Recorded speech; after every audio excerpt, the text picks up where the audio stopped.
Okay, after that little tipsy. There it goes. Okay. So yeah, we're having some phone video, whatever. Okay. So basically, I'm here with Seth, like I promised I was gonna be. So we're gonna start this out basic. Full name, major, and why you chose your major. Okay. I'm Seth Driskill. I'm a social studies education major. And I chose it because I like psychology, and that's part of the social studies thing. And I like teaching. I like the idea of talking to a group and just leading a conversation and stuff like that. I get a lot of energy from that, so it's kind of my thing. Yeah, I kind of get that. I switched majors 2 weeks ago from digital media to math secondary education. So I'm now a math education major for high school math. So yeah. Wow. Yeah, it's gonna be an interesting 2 years. So in order to graduate, at least by fall 2021, I have to take 4 summer classes for the next 2 summers. Oh yeah, because education majors have packed schedules. I know. I have, but if I only need 2 more classes, and I can still have digital media as my minor. Okay. So I'm like, yay! All my credits will go to waste. Yeah, that's good. So okay. So another little random question was your favorite color. I like green. I wear a lot of green. That's what Abby said. She's like, probably green because he wears a lot of green. I do green. That's kind of the theme of a lot of what I do. I know, but That's funny. yeah. I was trying to think of random questions. So favorite professor so far? My goodness. David Bell. What does he teach? He's a Western Civ. He does a lot of Western Civ stuff.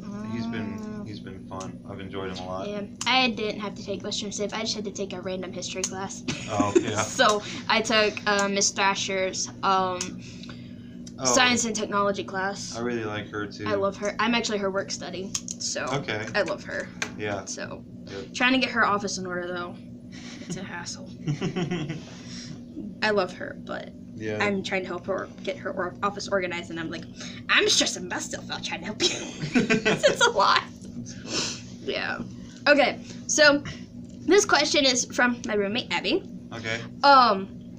So she wants to know, do you watch Harry Potter, or do you like Harry Potter?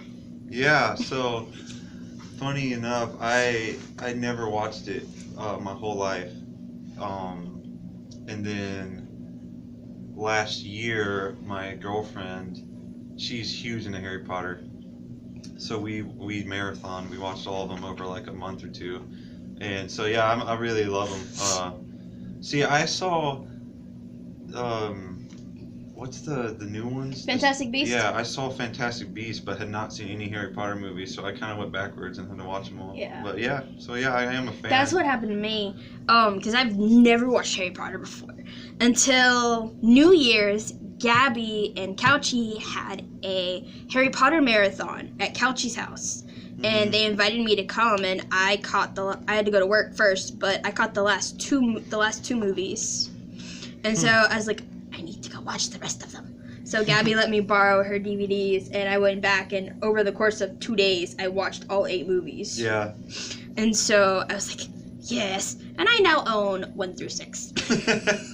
And Fantastic Beasts, which I'm waiting for the second one to come out in Redbox so I can watch it without those theatrical whatnots on the internet.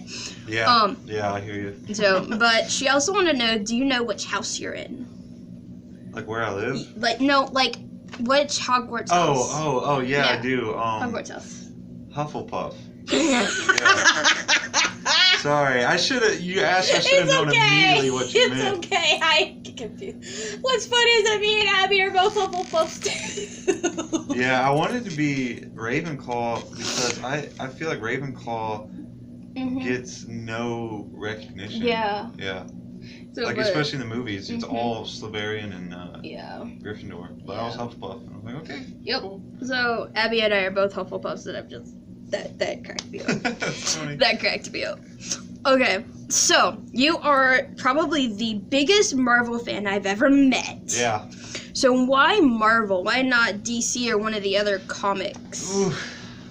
Well, here's the thing. Like, growing up, I liked both. I mean, comic-wise, I like both. I'm fine with Marvel and DC, but the Marvel Cinematic Universe, the movies and the TV shows that all connect, that's what makes me more of a Marvel fan, because I just love that storytelling.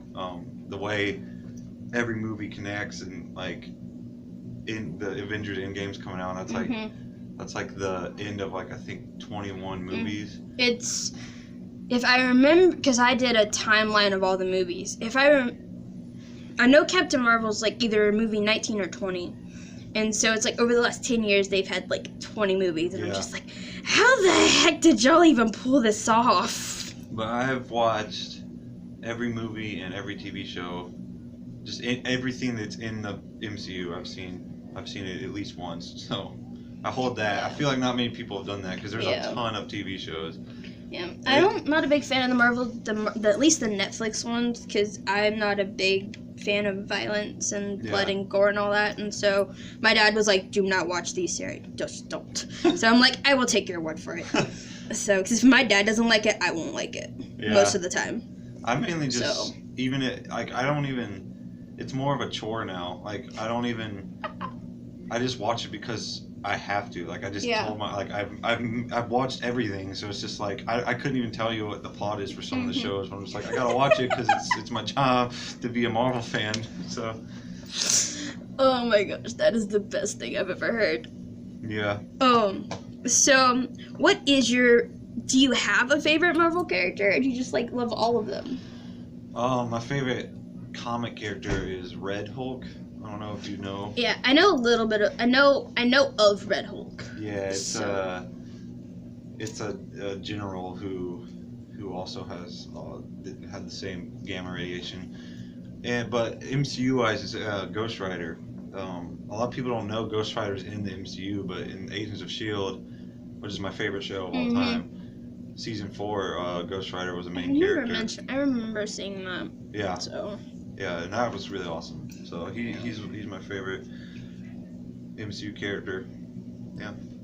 Okay, so where did I put it? I put it in here. Alright, so another question from Abby. So which Spider-Man is your favorite? Tobey Maguire, Andrew Garfield, or Tom Holland? Tom Holland. I'm just all about the MCU. Yeah. Like, I don't even even the Marvel movies that aren't in the timeline, I don't really care about those. It's all MCU, and I just think Tom Holland did the best. He's the best Peter Parker. He really he looks the part, like legit. Like, he looks like a high school student. He doesn't look like 21. But I honestly have to say, Tom Holland and Tobey Maguire are my two favorites. I grew up with the Tobey Maguire movies with my mom. She loves Tobey Maguire. So I grew up with Spider-Man 1, 2, and 3. Yeah, me too. And so those are like the epitome of my childhood with my mom. And so, but my mom likes Tom Holland too. She said he reminds her of the Tobey Maguire movies and stuff. Yeah. But I think they're tied for first for me. The Andrew Garfield Spider-Mans are not my favorite. No. they're kind of like the Fantastic Four remake movies, and I'm just like, nope. They go into the discard pile of Marvel movies. They go in the discard pile. They go in the recycle bin, and they need to be shipped off to a landfill or something and just burned. Yeah. They just need to be burned. I just think with Tom Holland, it's still just a dream that Spider-Man's even in the MCU. I know. Like that, the day that got announced was like mind-blowing. So. Yeah, it's every time I see him, I'm never used to it. It still is like, wow, Spider-Man's here. Like, it still blows my mind. Yes.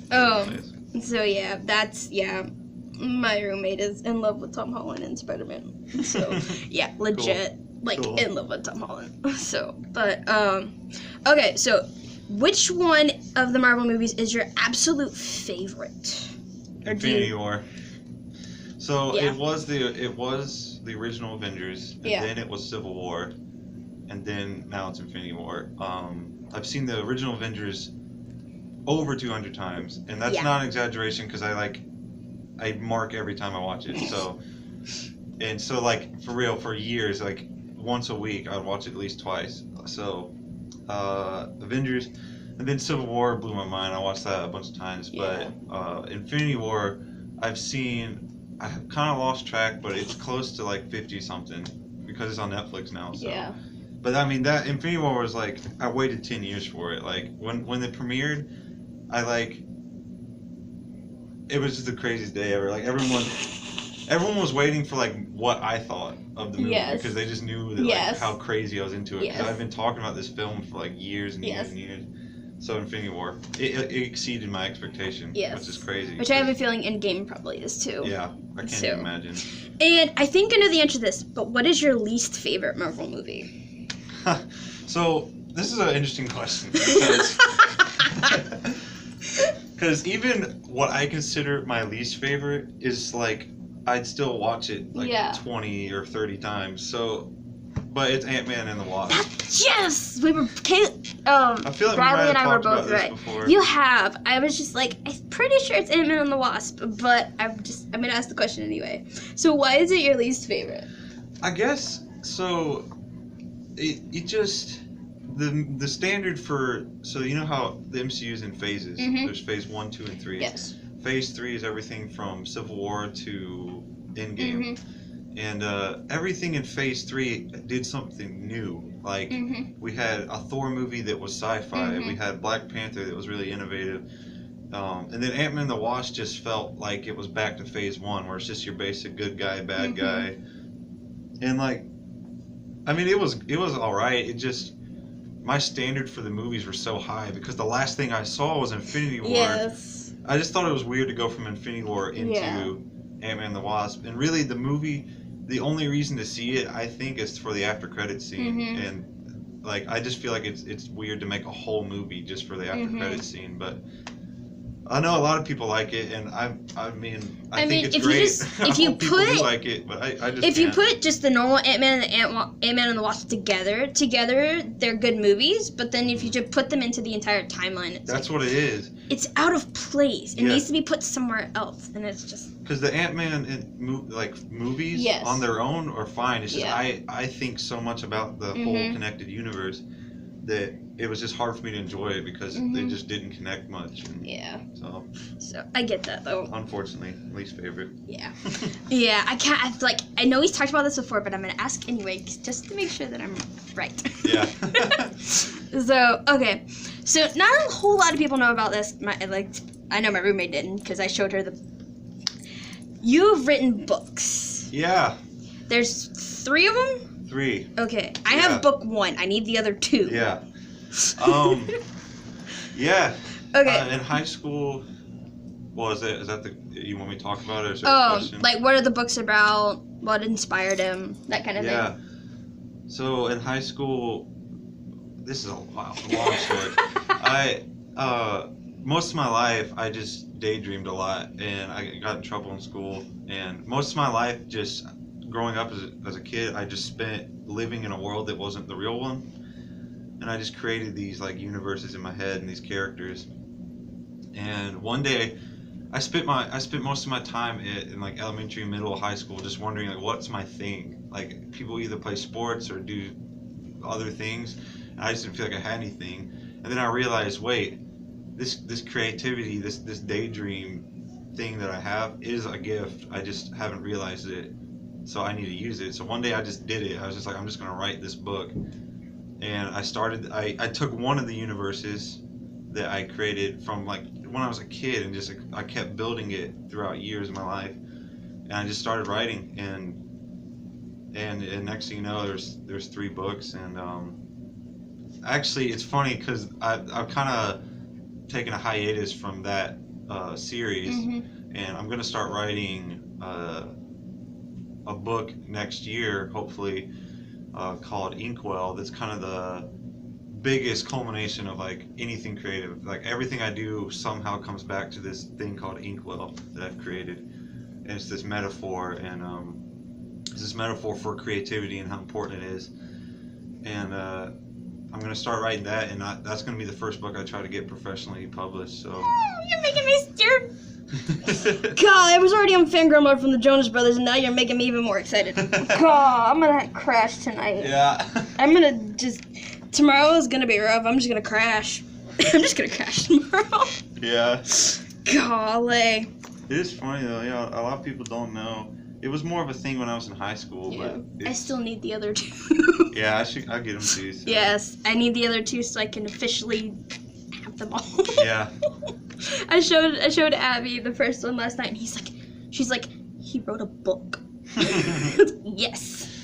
Yeah, it's not as hard as it seems. I mean, I don't know. So, I like the way you set up your first book though, with the sending it as like a script. I loved it. That's the only way I could do it, because the point was for it to be a comic, but I just didn't have the artwork skills to do that. So I was like, well, I'm just gonna write it like it's a movie script, and then hopefully, well, I found out from people who read it, it helped them picture like it was a movie. So I just thought that was super cool. Yeah. So I want to get Zach to read it, but I haven't been able to get him to read it. So, okay, so we're going to move on to music stuff. Yes. So, we're going to start with your favorite musician, artist, band. Oh, wow. That kind of thing. So, you can choose one of each. Yeah, okay. So. Band, 21 Pilots, definitely the biggest thing ever. That's what Bradley told me.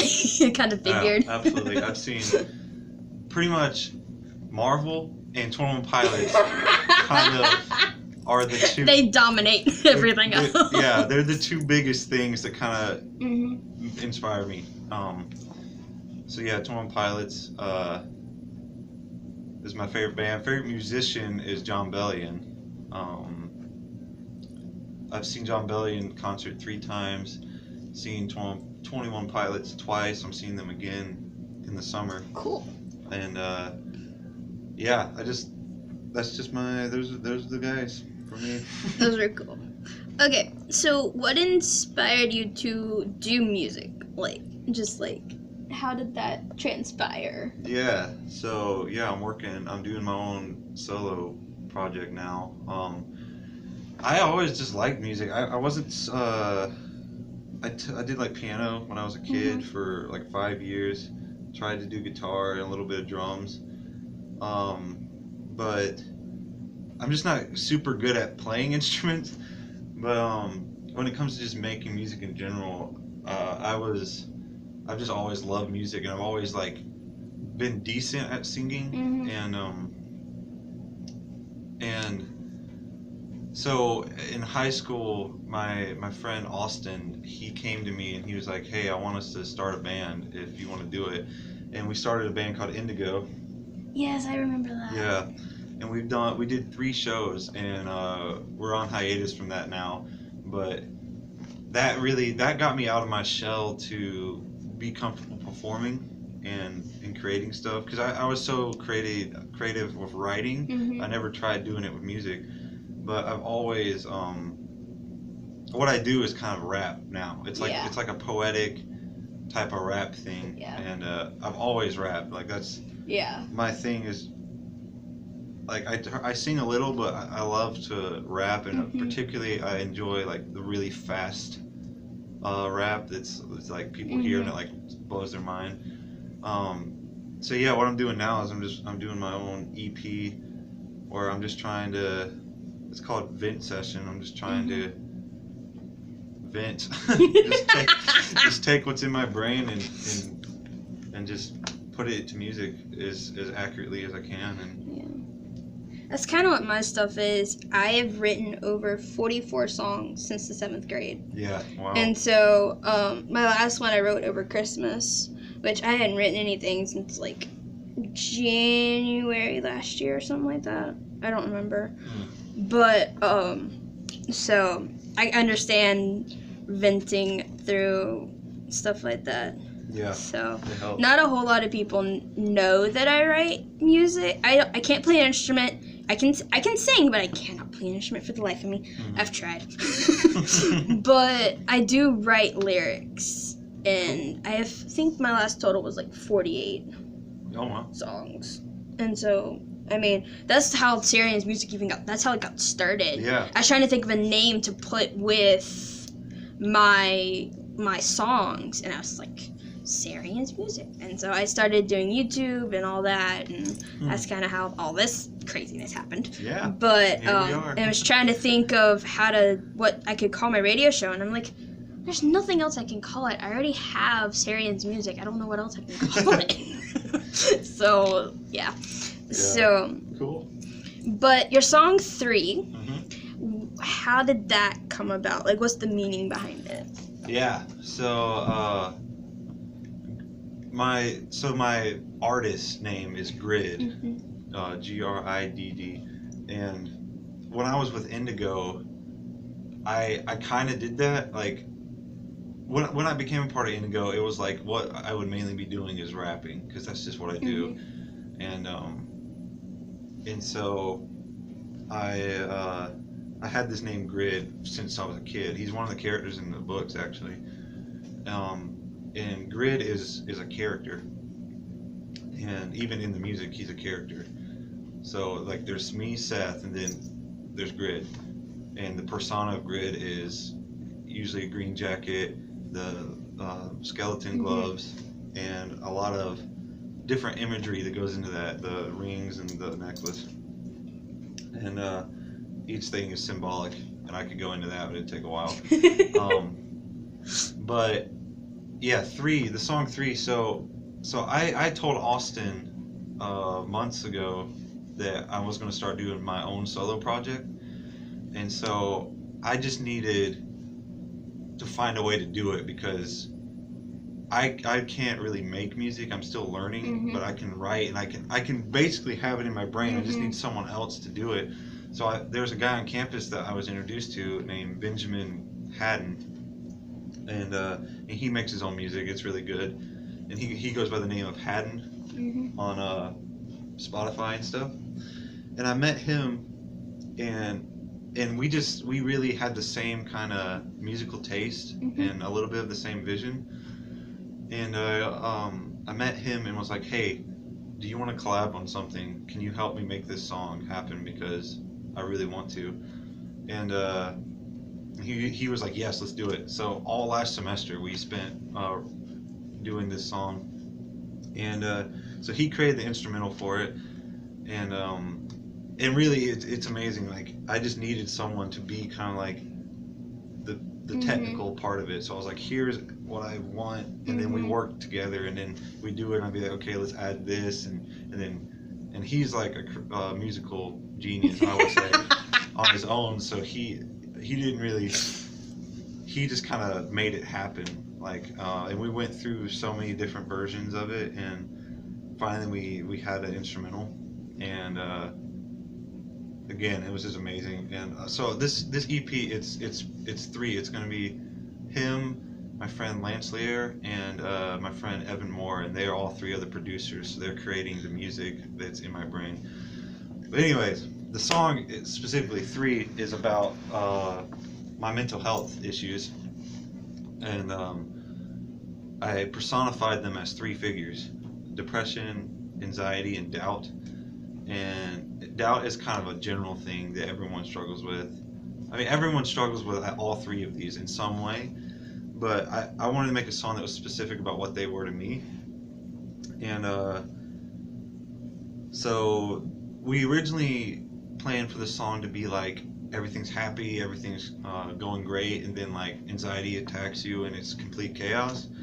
But then as we kept going, it just turned into like the whole song kind of had a similar theme, but there are parts in the song where it's like panicky. It's really intense, and there's like a drop. And so yeah, the song is just about, I've struggled with depression, anxiety my whole life, and I just wanted to put it in a song, and we did a music video for it too. That kind of I love the music video. Yeah, it was so good. My friends Chris Jalbert and Hudson Carter, they're videographers, and we spent the whole Christmas break doing that, and we got extras, and we did like we found a lot of great locations, but that music video really tells the story of the song. Like, I feel like the song has to go with the video. Like, you have to do both, because it works together so well. So yeah, that's 3. Yeah, I love the music video. I was like, y'all, I'm dying over here. Yeah. was fun. It was so great to see it. Wow. See it just. Yeah. There's something about creating where you see something. It's in your head so much, and then when it's in front of you, it's like there's so much purpose in that.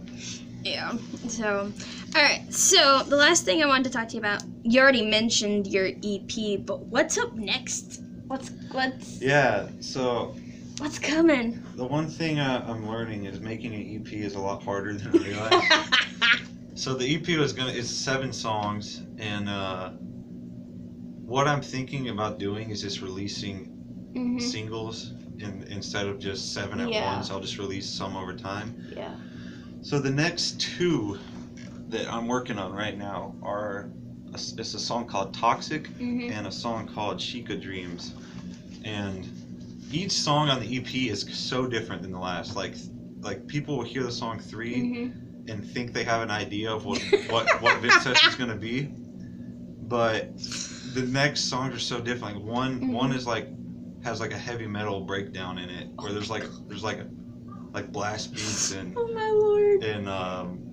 and my friend Isaac's gonna do like some heavy metal vocals on Oh it. lord. And then there's one that's like really chill. It's like a lo-fi beat, and there might not even be a lot of rap on it. It'll just be like really ambient. But the 2 songs, so Chica Dreams is just about my passion and my dreams and my struggles with wanting to be at a certain place with them, but not being able to focus so much on just where I am now, and just the struggle of being content but not being complacent, where I'm content with where I am, but I'm gonna keep working to get better. And then the song Toxic is the one I'm super excited about because it's something I'm super passionate about, and it's about toxic masculinity. And it's basically just me saying that as a man, and we as men, there's a lot of things that we are raised up to think we're okay that aren't. Like, it's just so common. Like most men just don't realize things that we consider normal aren't, and the way we act isn't okay a lot of the times. So it's like, and I'm not saying I'm perfect at it too. It's a song about how I'm trying to be better and how I want to help others, just to learn to be more respectful and just be the leaders we're supposed to be, and just some of the cultural norms that have been created for men that aren't good, that we adopt and live out that we shouldn't. And so that's kind of what the song's about, just the whole boys will be boys mentality that shouldn't be there, because boys shouldn't be boys. Boys should be held accountable for their actions and be respectful people. And so that's what I'm trying to do. I'm already hyped up from the Jonas Brothers thing, and I'm just like super duper hyped up, and I'm like, I'm so gonna crash tomorrow, and I don't need to crash tomorrow. I got a meeting for Comic-Con tomorrow. Yeah, Comic-Con's I'm actually volunteering at Comic-Con next weekend, and I have a meeting at the Borderlands tomorrow, and I'm just like, oh my gosh. Wow, busy. And I'm already hyped up for that because Katrina Law's gonna be there, and I am Charles Martinet, the voice yes. of Mario. And we also have the lady who plays Ash from Pokemon, Ash. and I'm just like, I'm excited. Okay, I can't process what's going on. Is a lot of the nerd culture stuff that I'm in is in the session. Session. Chica Dreams is a Legend of Zelda thing. Chica is a Zelda concept. So the music sounds like a Legend of Zelda soundtrack. So yeah. Well, alright, so I'm super hyped up now. Yeah, awesome. So, that's all I got.